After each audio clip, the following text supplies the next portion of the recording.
millions of magazines, TV shows, articles, and books in the world that urge others to travel. But why? There are billions of people in the world that long to travel. But again, why? For some, they need a time of rest and relaxation, a time to escape from their own reality and instead indulge in unwinding both their minds and bodies. However, I believe that people should long to travel to go out of their comfort zones and experience new cultures to better understand the world around them. Mark Twain once said, "Travel is fatal to prejudice, bigotry, and narrow-mindedness," meaning that travel puts an end to these things. And this, I believe, that traveling is crucial in opening the minds of people towards knowledge and acceptance of differences.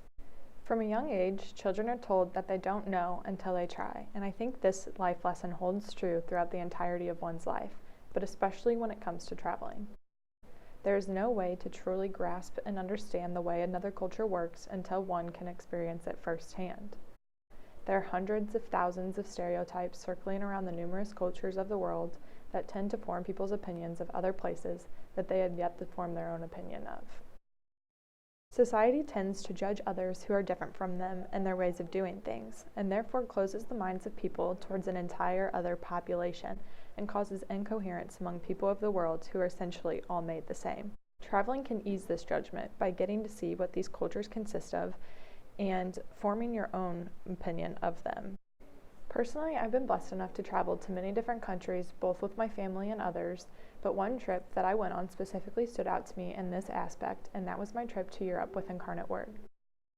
During this trip, myself and a group of other girls got to travel to 6 different countries in the span of 15 days. When traveling to each country after staying only 2 or 3 days in the previous one, I was able to really compare and contrast the differences and similarities between them and really come to establish each country with its own identity and diminish previous stereotypes that I had about a specific place. Before I left, I was told by so many people, "Oh, good luck in France, you know the French hate Americans." Yet when I got to France, this notion seemed simply impossible when I was treated with so much respect and kindness from not only workers at stores and famous attractions, but also from those I happened to bump into on the streets. They all seemed delighted to learn more about our culture and were willing and excited to tell us more about their own too. And these encounters really shifted my view on the French people themselves and allowed me to lose any biases I previously had and enjoy and experience the culture for what I actually saw myself.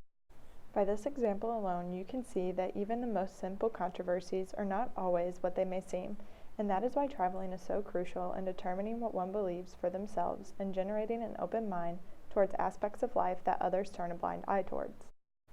If we saw those different from us in an equal light, the world would have the potential to be a much better place that could be free from fighting, bickering, and prejudice, and the first step in fighting back on this issue is to have a deep understanding and knowledge of the cultures of the world. Deborah Lloyd once stated, "Travel sparks our imagination, feeds our curiosity, and reminds us how much we all have in common." And this is why I believe that traveling is crucial in opening the minds of people towards knowledge and acceptance of differences.